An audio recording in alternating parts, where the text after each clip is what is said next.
সবাইকে স্বাগতম আমার আরও একটা ছোট এই ধরনের ভিডিওতে। তো এই ধরনের ভিডিও কি মানে বুঝতে পারছেন না? আমার যতগুলো ভিডিও দেখবেন সব এরকমই। আমি বনে রয়েছি, জঙ্গলে রয়েছি, বাগানে রয়েছি, ড্রাম কাঁধে, এরকম আমার সব ভিডিও এরকম। আমি কোথাও ঘুরতে যাই না। আমার যত ভিডিও দেখবেন সব এরকমই। আমি আছি বন জঙ্গলের মধ্যে, গ্রামে থাকি তো কোথায় যাব আর। তো আরেকটা বড় কথা হচ্ছে, আজকে থেকে আমার ভিডিওর মধ্যে কোনো আবল তাবল কথা হবে না, কোনো ফানি কথা হবে না, কোনো লোকাল ভাষায় কথা হবে না, কোনো লোকাল ল্যাঙ্গুয়েজ ঢুকানো হবে না। ডাইরেক্ট কথা, একদম ক্লিয়ার। মেন পয়েন্ট হচ্ছে, কাজের কথা বলি। মেন পয়েন্ট হচ্ছে আমি এখন বাগানে এসেছি, কস কালেকশন করব। মানে অনেকজন রয়েছে, মানে বাংলাদেশের বা কলকাতার দিকে অনেকে রয়েছে যারা রাবার গাছ চেনে না, তারপরে কস দিয়ে কি করে ওগুলোও জানে না। তো সবগুলো তো আর স্টেপে স্টেপে দেখাতে পারবো না।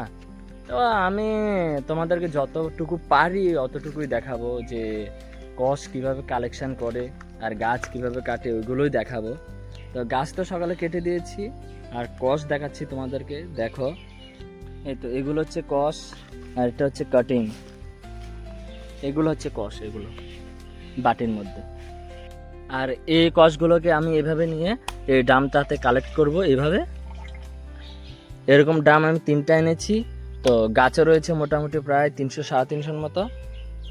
তো এই 300-350 গাছের কষ সব আমি এই ড্রামগুলোতে কালেক্ট করব, তারপর বাড়িতে নিয়ে যাব। তো বড় ভিডিও বানিয়ে তো তোমাদেরকে দেখানো সম্ভব না। কষ কালেকশন করে নিই, তারপর তোমাদেরকে বাকিটা দেখাবো।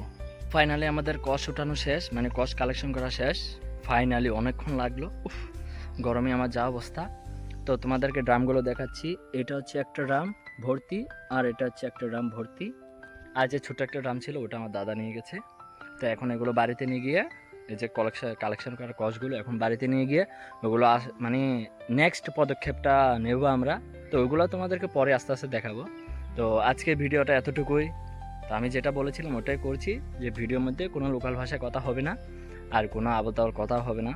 তো চলো, আমার কথা আমি রেখেছি। তো চলো, দেখা হচ্ছে আরেকটা ভিডিওতে। ততক্ষণের জন্য টাটা, বাই বাই, সবাই ভালো থাকবে। টাটা, চলে যাচ্ছি।